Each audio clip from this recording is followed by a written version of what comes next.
What's up, UConn Nation? It's game day. Massive show here previewing Arizona versus UConn, number 3 versus number 4 in stores. We have a special guest from the Arizona side. Let's get into it. You're on the Hoopscat.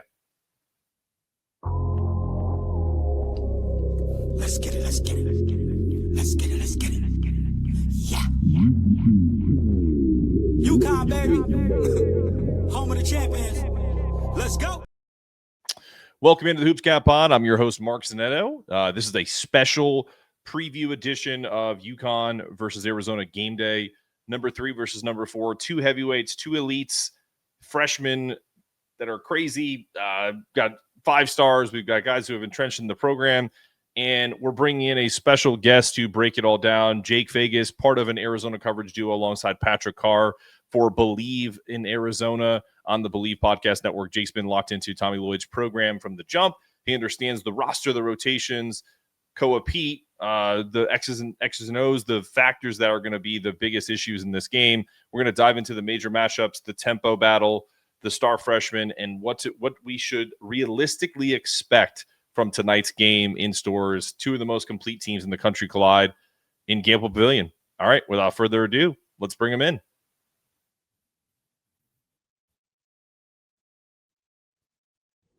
All right, as advertised, we got Jake Faigus with us, Bleav Arizona. So, Jake, when you look at Peat, what makes him such a mismatch at the wing spot? We just saw AJ DeBonsa from BYU. How similar are they or different in terms of scoring threat and defense? So with Peat, I would say he's not going to beat you from the outside. He's a very polished in terms of, like, he could shoot in mid-range. He has a very good mid-range game.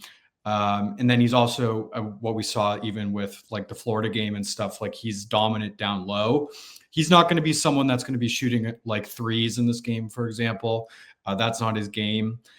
And even defensively, like he's only 6'8", but I mean, he's got like the power and physicality to kind of overwhelm teams. Like he's still 235 in all muscle, basically. So he's someone that is Arizona's X factor in this game. And I'm interested to see what they do, because he's probably going to be matched up with like Karaban a lot in this game. So it's definitely a contrast of styles, I'll say. So I can tell you right now that the Karaban and Peat are not going to play against each other. You don't think? You don't think? Nope. I feel like if they put him out. If they put him in pick and roll and they try to draw him out, maybe. But defensively, if UConn if UConn puts Alex Karaban on Peat, I will literally send you $100 right now. Like I just it's not something.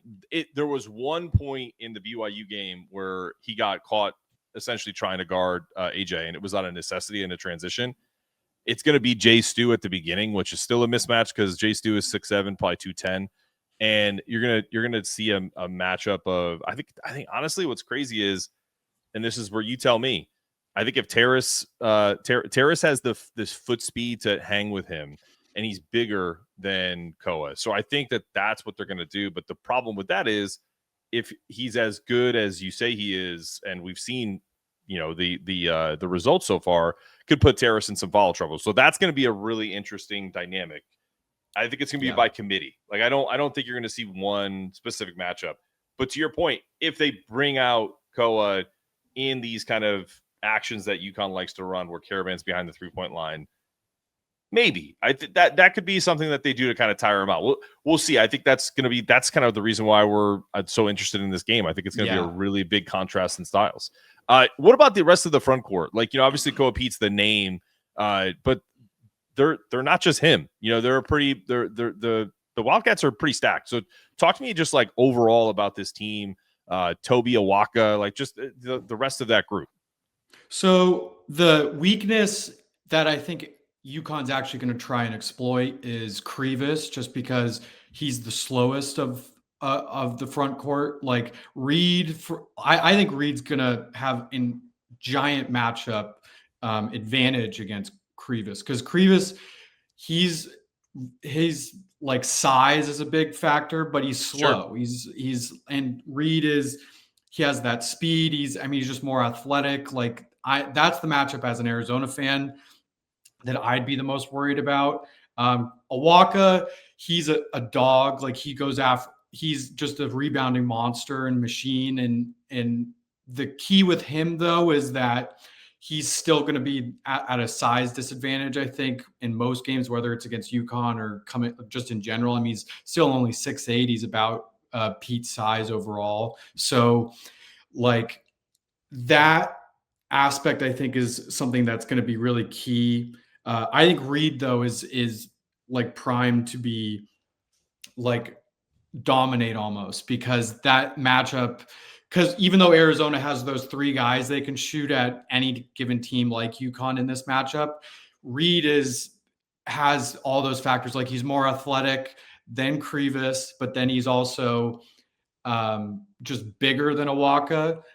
Even though Awaka's proven he could match up with a bunch of different guys, that's the matchup to me that I'm probably the most scared of. Because like you said, with like Karaban, for example, like he's not obviously going to beat you athletically, but like with Peat, I think bringing Peat out to the 3-point line and then lets all these other guards and wings like Demary to go in and eat down low, because I think Arizona fans, I think, have a love-hate relationship with Krevis because he did get injured last year. And like he was kind of primed to be like, the heir apparent to Umar Ballo. And he's shown a lot of good things, but nothing's been like overtly amazing or anything like that, because the last two big men for Tommy have been, NBA quality in some respects, especially with Christian Koloko. Mm-hmm. So I think UConn's going to definitely try and take advantage of that matchup with Krevis. I think one last thing, the key for Arizona is going to be what can their European wing kind of hybrid, because they use him, down low, and then they also use him off the wing, Ivan Karchenkov. He's been kind of like a shining star for them so far because he's been so versatile. He's been shooting threes for them. He's been playing decent defense. He's been getting a lot of rebounds. He's kind of that Swiss Army knife that they've been able to use against Florida, against UCLA up to this point. So I'm curious to see what they do just against UConn overall. But like in general, to make a long story short, if you're UConn, like that Reed matchup is one that I think that they're going to key in on a lot, is what I'll say. What's the starting lineup for Arizona? Because it's when you just look at box scores and it's a West Coast team, so I would imagine there's not a ton of UConn folks that are staying up late to watch Arizona, even if they're playing Florida. Like what's that rotation look like? Who starts and is like Karchenikov? Is he off the bench? Is he starting? Like what's the rotation for Arizona? So far they've been starting him. Tommy Lloyd is someone though that has been like in his like press conferences and everything. He's always like, it's not who starts, it's who ends up finishing the game and stuff. But what they usually have been rolling out to start the year is Bradley and Burries at the 2 guard spots, Ivan at the 3, and then they'll put Peat and Krevis at the 2 guys down low. So okay, and Braden Burries is a freshman, correct? Yes, yeah. And I was just going to say too, there's a chance because they started Anthony Del Orso last year. I think there's a chance they might do like kind of mix in a little bit with the matchups. I don't know if he's going to start in this game, but like he's someone that like is like their first player off the bench. I mean, I think he had 20 against UCLA, so he's someone to like keep an eye out as well. So, okay, yeah, Braden Burries is an interesting one for me because he's one that I don't think Dan was serious with him, but I think they offered him. I think he's the type of player that they look at. I think most people hear offer and they think, well, clearly they wanted him. I think, not in today's day and age, like you basically, you send a bunch of offers out and then that's when the vetting process starts. Right. And so like you narrow in on who you want to bring in and who you don't. And so, but Braden Burries, I've always liked his game. He's the type of player that UConn fans would enjoy, a larger guard, 6'4", 210 pounds, maybe touching 6'5", but he's a bigger kid. He's not like one of these kids who are like, skin and bones. And so I think the theme of this is, maybe I'm wrong, Arizona is not a team that's of freshmen that are physically just going to get pushed around. You have Peat's a monster. Even, Awaka, who you said is undersized, is still 6'8", 260. You know what I mean? Like he's a big boy. Then you have the Lithuanian kid who, Krivas, who's 7'2". This matchup is a really good test for UConn in particular, because when you're going to play against these elite teams, the size that you need to compete against these elite teams is really going to be kind of a really good measuring stick. And I think for both, because UConn presents a few questions for Arizona. How are they going to guard UConn's action, the 3-point shooting? How do they handle Terrace Reed in that factor? Who's an X factor for this team? Do you think is it Yvonne, or is it another guy off the bench? Is it really just about something simple like foul trouble? I'm just curious, like, what your thoughts are. So I think actually in this game, because Burries is someone that hasn't really he hasn't full on shown up in the college game yet. I think he's someone that Arizona could look to as an X factor, just because he didn't really play well against Florida. He didn't really show up that much against UCLA. He had 18 points in one game. Like, he hit double digits in one game. This year was 18 points but it was against Utah Tech in Arizona's first game after Florida. He's someone that I feel like Arizona fans, because he was so highly rated, everyone's kind of waiting. Okay, when is he gonna kind of at least show up and announce himself to the power teams, basically, of college basketball? Because, and I guess to Tommy Lloyd and Arizona's credit, like, it's kind of baptism by fire. I mean, you have Florida, UCLA, and now UConn all within the first 5-6 games. Like, that's going to be hard for any freshman. But he's someone I would say that, like, Arizona's waiting to show up. So if he shows up against, these guards like Silas Demary and just that physicality of UConn overall, that'll be interesting to see, because he has that talent. He's shown it, obviously. So he's someone I'm looking forward to just be like, okay, here we go. I'm a 5-star for a reason, and I'm going to go out and show it, so to speak. Yeah. And also what's interesting to me too is between Anthony Del Orso and Jaden Bradley, you have two senior guards that are, getting the majority of the minutes at point guard. And that's something that those match up with Silas and Malachi Smith. That I think that'll be really interesting, because, again, you have a junior in Silas Demary Jr. Had a great game against BYU. You have Malachi Smith, who didn't play well against BYU, but absolutely is a terror for defenses, because he's constantly in your face and almost like a gnat. Really good backup guard from that perspective. Talk to me about those matchups, because if you look at just the statistics, Anthony Del Orso is the better shooter than Bradley, but Bradley's probably the better athlete in getting to the rim. They're both 6'6"-ish, 6'5". Talk to me about those two guards. So Bradley is he's the closer for Arizona, so to speak. Like, he'd be counterpart to Silas, essentially. Like, that's kind of the counterpart, you would think. Yeah, well, I was just pulling up. So CBS actually had it for this, because, like, he was the guy for Arizona down the stretch, obviously against Florida, and then he honestly didn't play well at all against UCLA, and then just turned it on, like a switch got flipped. Like, Isaac Trotter said that Jaden Bradley in clutch time has 15 points and is 7 for 8 from the field with 0 turnovers. So he is the guy that Arizona goes to when they need a bucket most. He's not an amazing shooter. He's just someone though that just it seemingly gets to the rim at will at some points, like finger roll, off the glass type of thing. He had an amazing shot against UCLA that kind of just iced it, where it was high off the glass, finger roll over 2 different UCLA defenders. He's a guy that is that stabling presence for Arizona. He's been there for the past 3 years now after transferring from Alabama. So he's someone that, like, he's the trust guy. Like, if you need a bucket, trust him. And so, that he's probably going to be seeing Demary the most, I would guess. And it'll be interesting to watch, because I know Demary is more of a physical guard as well, obviously.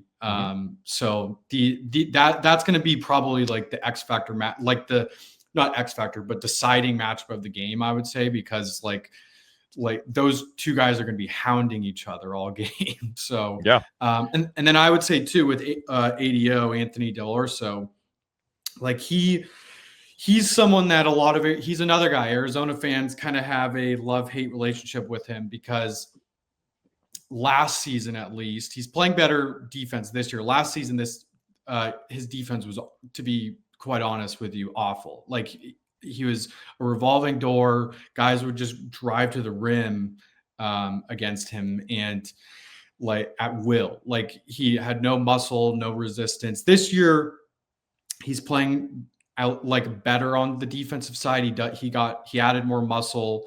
He's still 6'6", 205. And that shooting aspect was really the difference for Arizona against UCLA.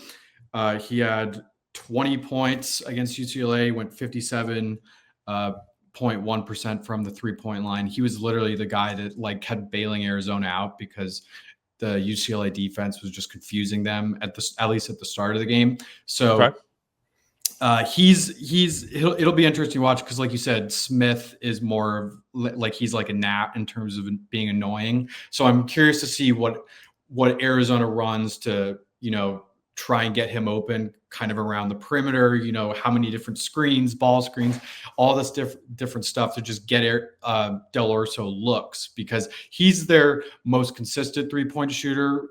Arizona as a team has kind of been inconsistent overall 3-point shooting wise, but they don't shoot very many. That's the thing. They don't rely on it a ton. It's really interesting. And so, like, against Florida, I believe at the start of the year, they went 2 for 5 from 2 for 5. From the 3-point. But even in today's day and age, like when you look at the UCLA game, they were 6 of 19, which is 19 threes is a decent amount. It's not a lot. Like, there are teams that chuck up 30, sometimes 40 a game because of analytics. I think you may see that with UConn tonight. Maybe not 40, but the concentration of threes come from, I'll use your term, ADO, Anthony Dell'Orso, right? And then Jaden Brantley had 2. Braden Burries was 1 of 6. I'm sure that's not going to be the case with him forever, right? So I think one would tend to surmise that the majority of their points are coming from, the front court, the mid-range game, which is really different. And I'll tell you right now, and I think UConn fans should be mindful of this, a team that didn't shoot the 3 really well, but was physical, and this is a totally different team. Last year's St. John's team was not the typical college basketball team in terms of like tons of threes. They kind of remind me of that, with a little more star power in the terms of Peat. Even if you throw on Bryce James, who isn't playing, the Braden Burries of the world, like there's a few more names that more household names with this Arizona team, a little flashier, but it's going to be that kind of physical knockdown, drag out fight. I wonder if, What scares you about UConn? Like, to kind of flip it, like what scares you about their ability versus it just being about Arizona? Well, one, outside of the ability, the fact that it's at Gampel, like Arizona, like showed up, managed to show up, and wasn't intimidated by Florida, but that was a neutral site game in a site where, Vegas, that's proximity goes to Arizona, like probably 60-40 Arizona fans, something like that. And then even in LA, like there's a giant contingent of Arizona fans that are out in LA, even though it's technically a neutral site, like there's still a decent amount of Arizona fans there. So the fact that this is a true road game in Gampel, excuse me, and like that aspect is something I'm curious to see and nervous about. Like, how does Arizona respond when it's the most hostile environment possible, basically? One of the and then from that aspect too, like going back to the abilities standpoint and where UConn can really hurt Arizona and what's Arizona's weakness. Arizona's been better at it this year, but last year they struggled against defending the 3-point, just 3 points in general. So if Karaban gets hot from 3-point range, or like he's the one that is a real matchup nightmare, I think, for Arizona, because if they put some of the big men on him, whether it's Peat or even Awaka, then you're bringing everyone else out, and then UConn can go down low and just feast with Reed. And so Reed and Karaban are the two, and I've broken record because it's probably two of UConn's best players, but like I think Reed presents such a matchup nightmare for Krevis because he just can't match up athletically. Sure. Krevis, like even when he's playing on offense, like he constantly fumbles the ball, and like he brings it down low all the time. Like you can't do that against Reed. Reed is gonna just like in Shaq's words, barbecue chicken. Like it's just not going to be easy for Krevis at all. I think what you're going to see too is, to your point, is regardless of who it is, whether it's Peat, whether it's Krevis, whether it's whoever, right? Toby Awaka, they're going to put them in action that they're not used to. Yes. They're going to have them at the top of the key. They're going to have them, having to chase. They're going to have people. They're going to basically make them decide: Are you going to blitz the screen roll game? Are you going to hedge? Are you going to play drop coverage? Like those are going to be the answers that I'm curious about. In your estimation, if you're watching, forget about UConn, when you've watched Arizona play a team that puts a big man in pick and roll or puts a guy in kind of decision-making time, are they more, adverse to coming at the screener and kind of blitzing them, or do they play more drop coverage? It's interesting because I think they've tried to do more of the, blitzing the screener. They don't want to do as much drop coverage, but I also think they fall into that bad habit. Not bad, but just that habit overall of like, okay, or even just something as simple as, it's different than drop coverage, but something as simple as just like switching everything. Yeah. Like they fall into those habits. So that aspect is something that, like, if I'm Arizona as well, like you have to be kind of worried about. I think I'm interested to ask you though, too, please, because like UCLA, for example, on Friday, they packed the paint as much as possible and just dared Arizona to shoot. Do you think UConn's going to do that? I mean, no. Arizona kind of fell into that trap, but then they kind of woke up and said, we have more athleticism, we can just go straight into UCLA. The one thing that you'll learn, and maybe I'm wrong, maybe Dan will prove me wrong on this, and I rarely ever have anything negative to say about Dan Hurley, but if there's one thing that I will say that's one of his strengths, but also is one of his weaknesses, is that he is very stubborn when it comes to what works and what doesn't. Yeah. Do they make in-game adjustments? Of course. But in terms of the beginning of the game, I doubt you'll see them, play this like a softer, like, hey, we're going to pack it in. That's certainly a valid strategy. Because, like a great example would be, I'll take you back to the Final Four from 2 years ago. Alabama was just looking at the stat sheet and was like, Steph Castle can't shoot. So they basically didn't cover him. So he banged 2 threes to start the game. And it was just like, You can't. So Dan doesn't do that. Like they're one of the most analytical staffs in the country as far as like where you shoot, the hot spots, like all of that. Yeah. You know what I mean? But in terms of defense, him and Kamani go back to old school Philly, New Jersey. They're gonna play you man to man. There's no zone. They're gonna aggressively play. They're gonna blitz on ball screens. The only time they ever played drop coverage is when they had Klingon, and they could just funnel everything to him, and that was the Great Wall of Bristol. So like different story. They don't have Terrace is a great shot blocker, but he's not on that level. So they typically will blitz every ball screen. They'll switch on as much as they can to kind of, and then try to create those, defensive rotations to kind of get back to where their man was. So I'm interested, man. Like I think it's such a differences of styles. Everybody on the court for UConn has the ability to shoot the three. Do all of them do it? No. Eric Ribe is a really good 3-point shooter as the backup center. He hasn't shot one all year. I think Terrace has tried 1-3 against a bye game. I think against Columbia, because he was wide open and he front rimmed it. But he's a good shooter. He's a good free throw shooter.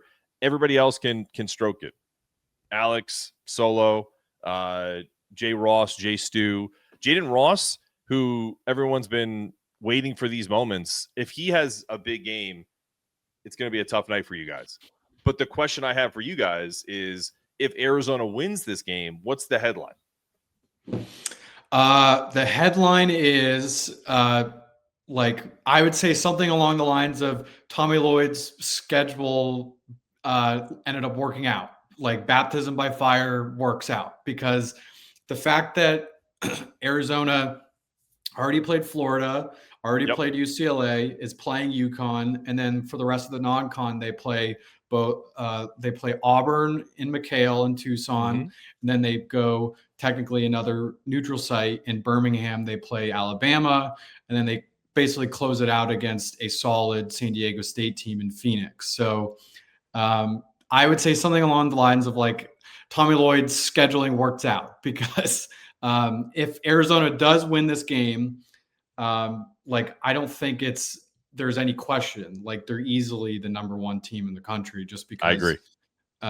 No other team is able to match this resume so far. So that I would say something along the lines of that. Okay. And I think conversely, if UConn wins the game, it'll be about how much, and if it's a close game, I think some of those same things will be said. If it's a really close game, UConn wins because the spread is 7.5, which I think is it's big. But I also understand why, because it's a home game. And also the discrepancy in terms of like when you look at the analytics of UConn shooting a ton of threes and Arizona not.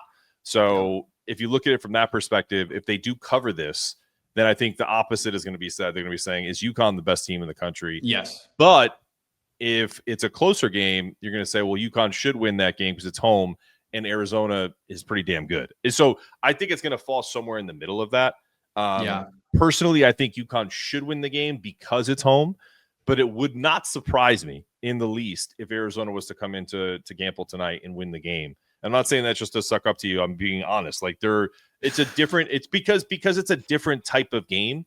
And as much as we want to talk about, it's a different team than last year, I think Silas is the real deal, but they've only really played one team in BYU.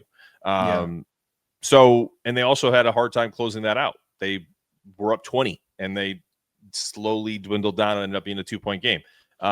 So could see something like that. Is that a trend? We'll see. I really appreciate your perspective. I'll leave one more question open for you. What do you think about this potentially being a conference game in about 5 years?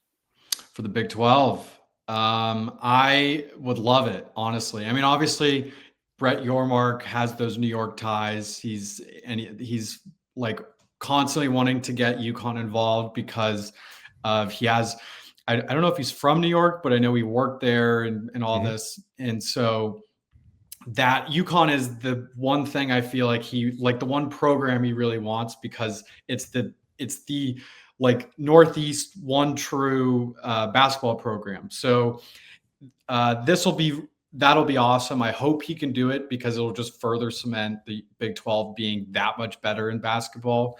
And I would love it. I mean, even just to get UConn traveling to McHale, be cool. Regularly would be great because the more games Arizona, like those fans can experience, just being, some of the best in the country is great as well. So I would love it. I hope they can do it. I don't know if they're going to do it. It's dependent, I think, on those Big 12 presidents, but we'll see.